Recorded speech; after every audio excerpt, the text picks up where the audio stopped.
Bonjour tout le monde et bienvenue à cette entrevue en direct pour l'activité d'exploration Je m'oriente en live proposée par l'organisme Jeunes Explo stage d'un jour.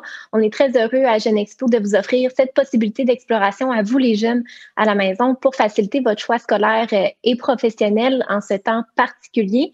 Un choix scolaire et professionnel, c'est pas toujours question évidente, on comprend ça. Je me présente, mon nom est Audrey-Anne Cloutier-Côté, je suis chargée de projet à l'organisme et c'est moi aujourd'hui qui sera votre animatrice pour cette entrevue bien spéciale. Alors, cette semaine, c'est la semaine thématique du génie et donc on est très fiers d'accueillir aujourd'hui Madame Marie Guillot, qui est directrice d'usine chez Leclerc. Bonjour. Bonjour Audrey-Anne. Donc, tout d'abord, un énorme merci d'avoir accepté l'invitation. On a hâte d'en apprendre plus sur votre quotidien de directrice d'usine, à quoi ça ressemble une journée type, quel est le lien aussi avec le domaine de l'ingénierie. On a très hâte d'en apprendre plus. Juste avant de commencer l'entrevue, je tiens à préciser pour les jeunes à l'écoute, si jamais vous avez des questions spécifiques pour notre mentor, simplement les écrire en commentaire sous la vidéo et tout au long de l'entrevue, bien, on tentera d'y répondre. Alors, d'abord, Madame Guillot, pouvez-vous nous expliquer pourquoi est-ce que vous avez accepté l'invitation justement de partager votre passion pour votre profession? Ben, Audrey-Anne, d'emblée, tu le dis déjà, c'est ma passion, donc c'est mon quotidien. J'adore mon travail, j'adore pour qui je travaille, qu'est-ce que je fais. Fait que ça me fait plaisir.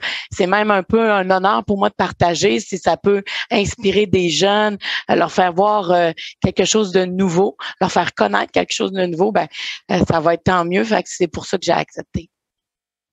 On est vraiment très heureux de vous recevoir. Puis, justement, on a hâte d'en apprendre plus. On a nommé donc votre employeur. Vous travaillez pour Leclerc. C'est quoi l'histoire, le groupe Leclerc et qu'est-ce que c'est plus précisément? Leclerc, c'est une compagnie manufacturière. On produit barres granola, barres à déjeuner, biscuits depuis 1905. Compagnie familiale. On est basé à Québec et maintenant on a 8 usines au Canada et aux États-Unis.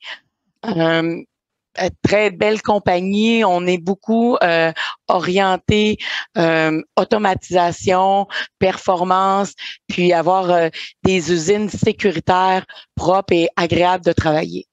Mm-hmm.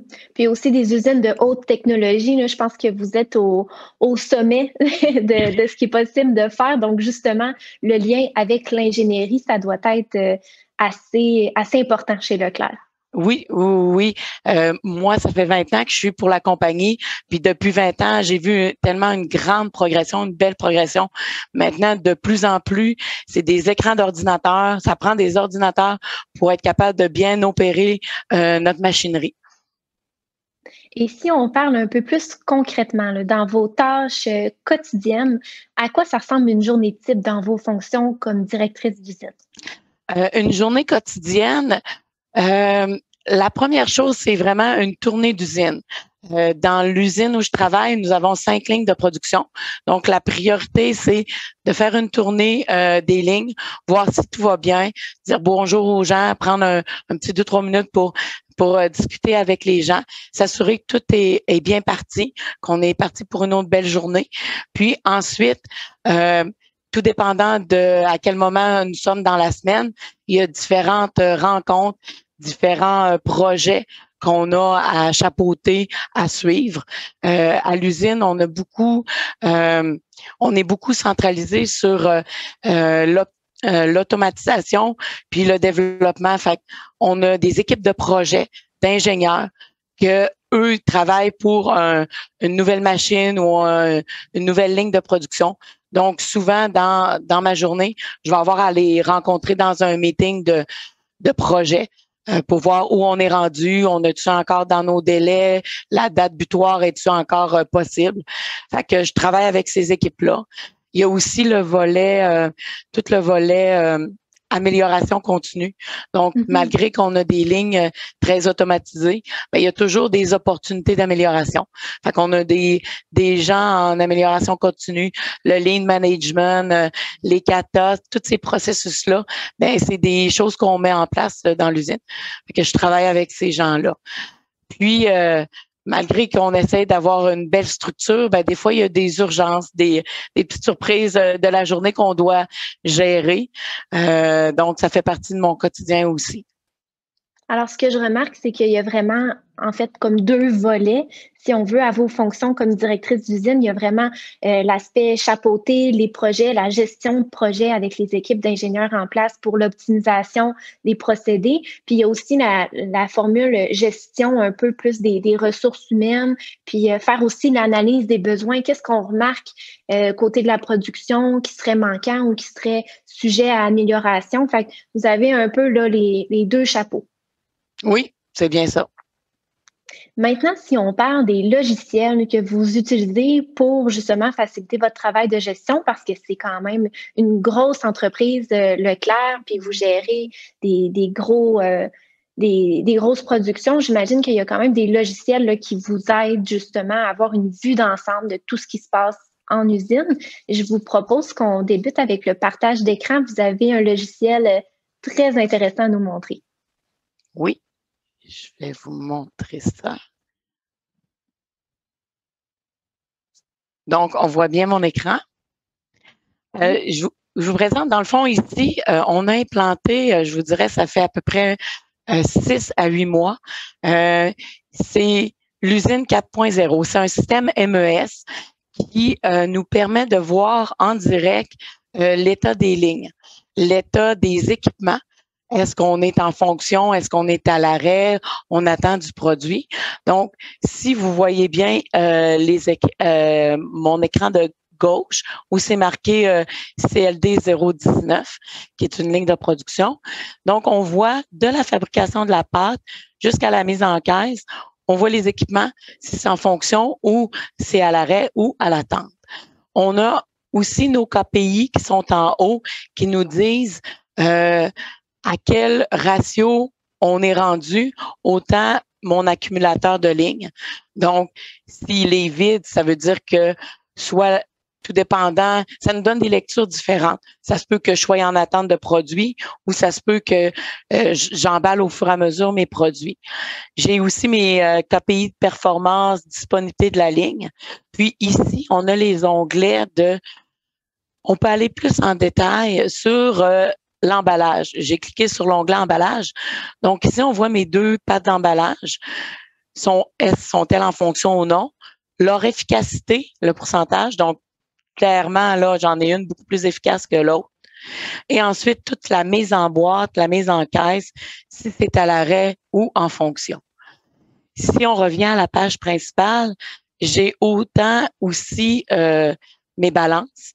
Donc, je peux voir présentement, aujourd'hui, on est un format Clopac, donc on n'utilise pas nos balances, mais si on aurait eu un format que les boîtes passent sur la balance, je peux voir où je suis rendue autant dans mon surplus de poids, puis par rapport à ma cible et mon réel, et le nombre de boîtes qui sont passées. Fait que toutes ces informations-là nous permettent de mieux voir de mon bureau qu'est-ce qui se passe sur le plancher. Si je vous présente ici l'autre ligne, on a une vue un peu différente. Je vais vous montrer mise en caisse. Donc ici, c'est à l'étape de la mise en caisse. On est capable de voir de l'accumulateur, les produits avant l'emballage, jusqu'à temps qu'ils soient en caisse, quel équipement fonctionne ou pas. Puis, si on le regarderait pendant plusieurs minutes, vous voyez, les onglets changent de couleur. Donc, soit ça devient en attente, soit ils repartent, ils sont en arrêt.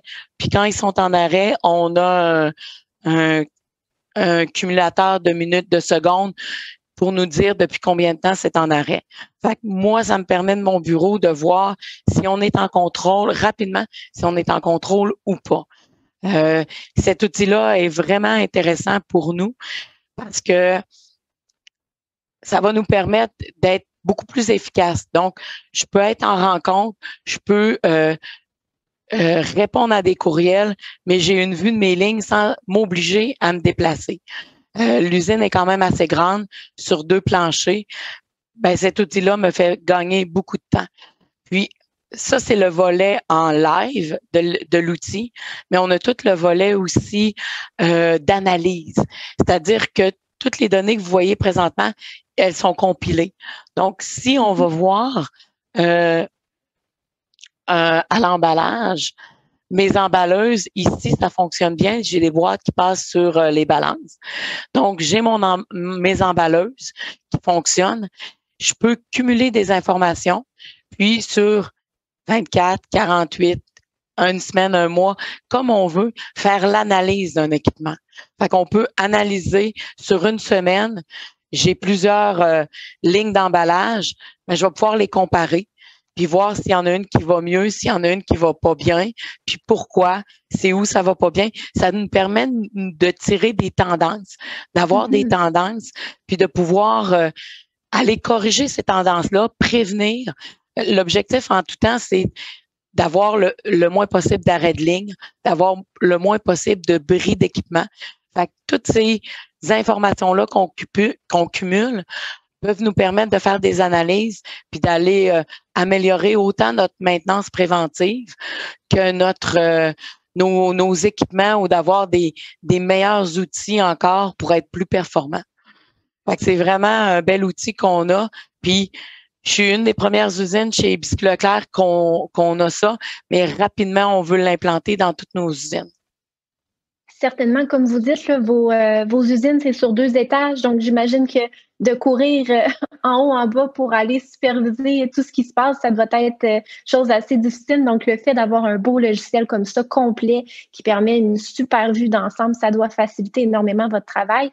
Et ce que je trouve particulièrement intéressant, c'est l'aspect analyse des données. Si vous remarquez justement que l'optimisation des procédés, faudrait travailler un peu plus là-dessus, ou bien la prévention de certains autres procédés, faudrait travailler plus là-dessus, et ça vous permet justement de cibler les différents besoins et d'ensuite faire les rencontres nécessaires et le travail nécessaire avec vos équipes d'ingénieurs, par exemple. Et ça, je suis curieuse de savoir, dans vos équipes d'ingénieurs, on peut retrouver quelle spécialité, par exemple? Présentement, dans mon équipe d'ingénieurs, j'ai une équipe de 5 ingénieurs. J'ai un spécialiste. On s'est doté d'un spécialiste en CIP. Dans le fond, CIP, c'est l'acronyme de Cleaning in Place, donc nettoyage en place.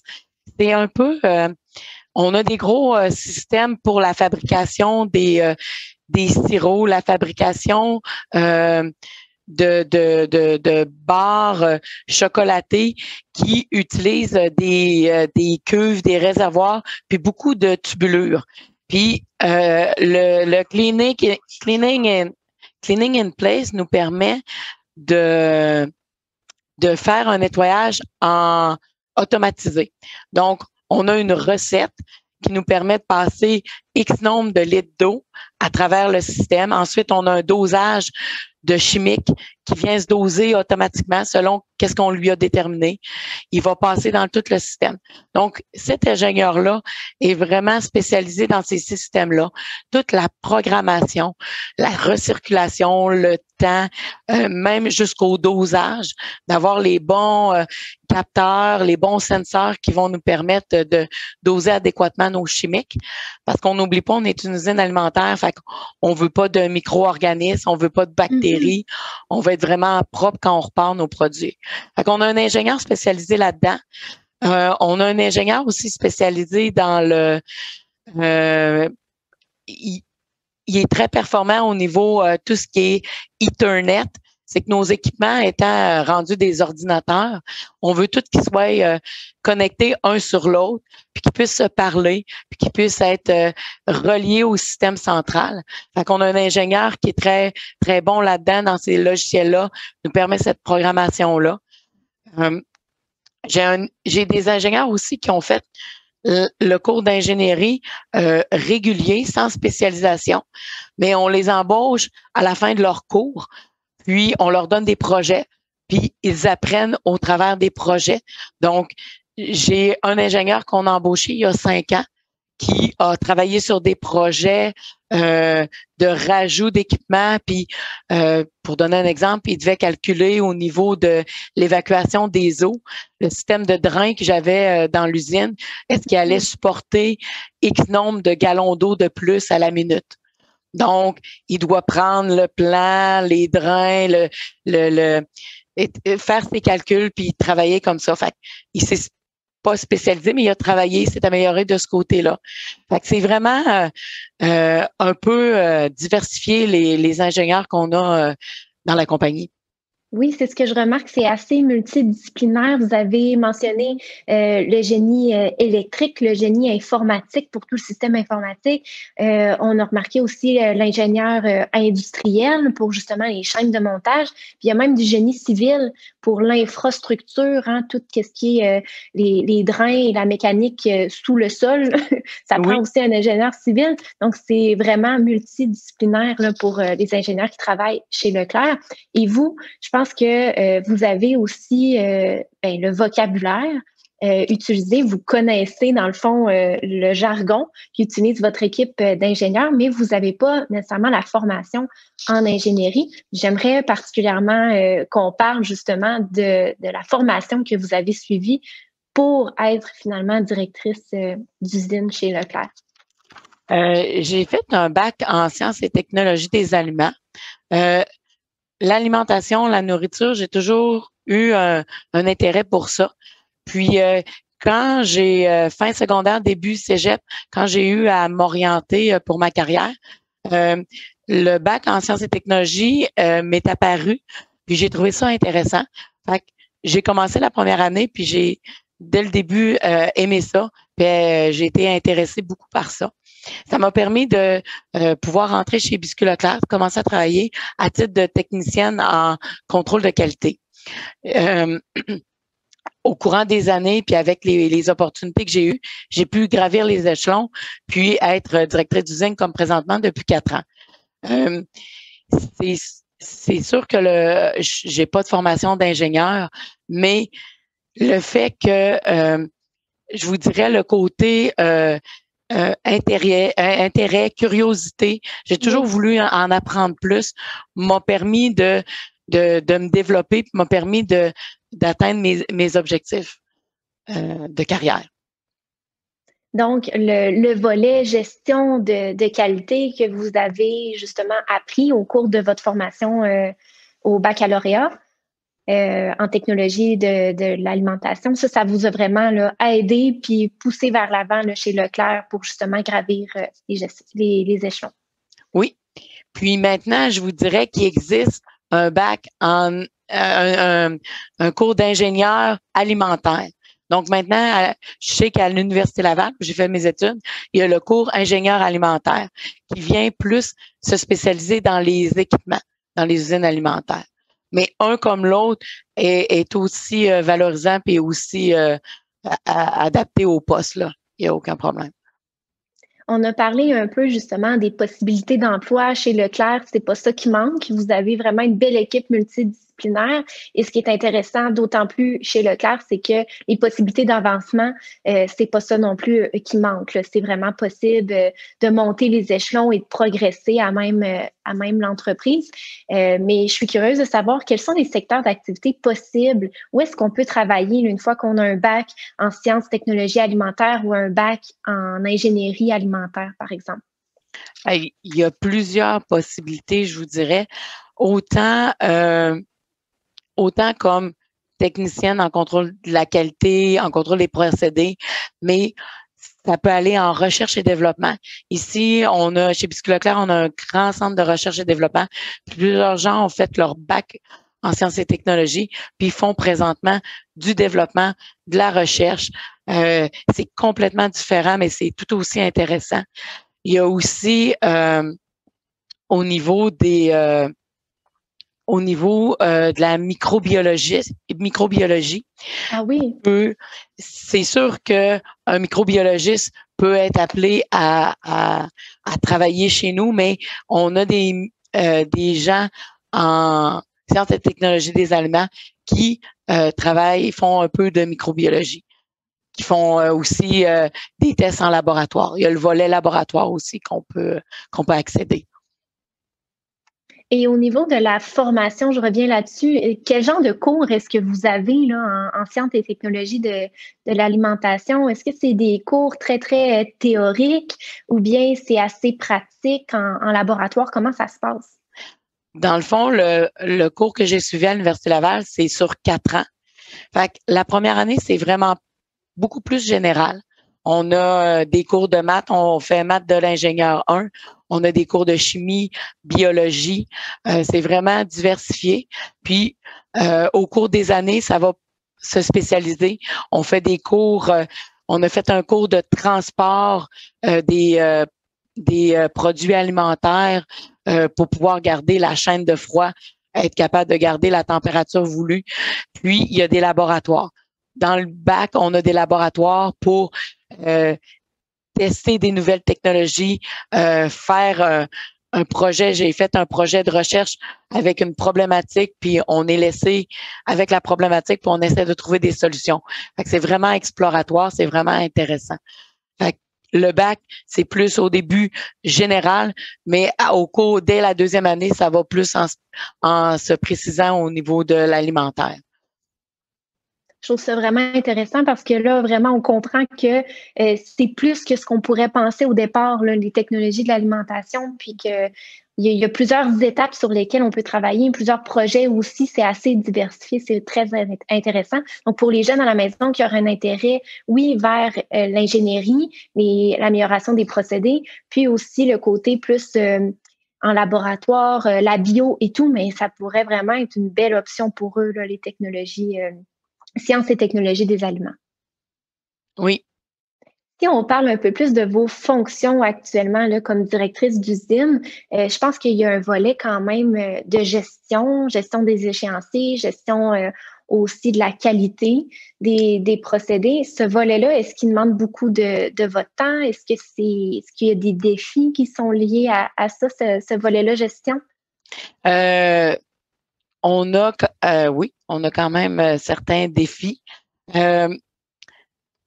Au niveau des échéanciers, c'est très important de s'assurer en équipe que quand on a une problématique, puis on veut le régler d'une certaine manière, ben l'échéancier qu'on se donne, on est tous d'accord avec, on est tous à l'aise avec la date ou le délai qu'on se donne.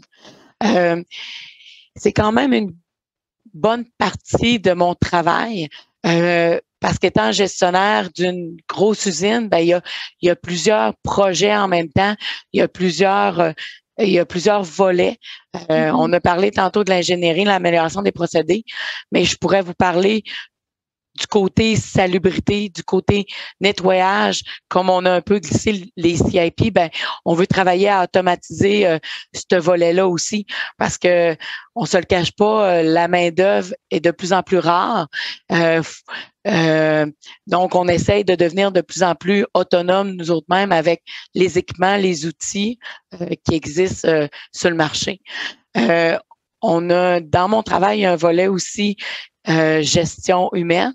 Audrey, comme tu as soulevé au début de l'entretien, le volet gestion humaine est très important. Nos gens, c'est en grande partie notre pilier. Si chez Biscuit Leclerc, on sort pas de caisse, on fait pas des produits, ben on n'existe pas. Puis c'est les gens qui nous permettent de le faire. Donc le volet humain est très important, de pouvoir prendre soin de nos gens, s'assurer qu'ils travaillent en sécurité dans un environnement agréable. C'est très important pour nous autres. Et puis, j'ai soulevé certaines qualités, certaines compétences là, dans votre élément de réponse que vous venez de dire. Justement, selon vous, ça serait quoi les qualités requises pour exercer comme directrice d'usine?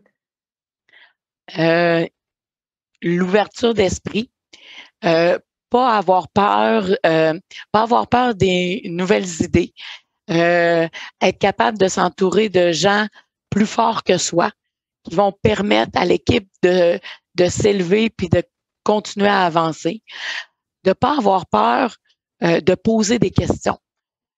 Poser des questions pour comprendre, pour apprendre, Puis encore aujourd'hui, je continue à apprendre. Comme on l'a dit, tout le volet mécanique, j'ai jamais eu de formation, mais maintenant, je pourrais vous parler d'un moteur, d'un gearbox, de coupling. J'en ai appris. Fait qu'il faut pas hésiter à poser des questions. Faut pas hésiter à écouter puis à vouloir apprendre. La débrouillardise aussi en fait partie. Quand on a un problème, ben ici, on ne dit pas un problème, on a une opportunité. Fait que j'ai une opportunité à m'améliorer, j'ai une opportunité à avancer. C'est bon, ça. Oui, c'est vraiment... Puis souvent, c'est dans le langage.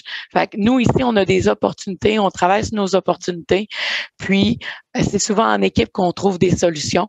Fait que vraiment, le volet équipe, le volet travailler ensemble est important. Donc, de toujours rester curieux, puis d'avoir aussi une bonne capacité d'adaptation.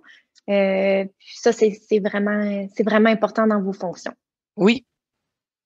Maintenant, pour la fin de l'entrevue, parce que je vois que ça découle très, très vite, avez-vous certains conseils à partager à nos jeunes qui s'apprêtent à terminer le secondaire puis qui se questionnent par rapport à leur avenir?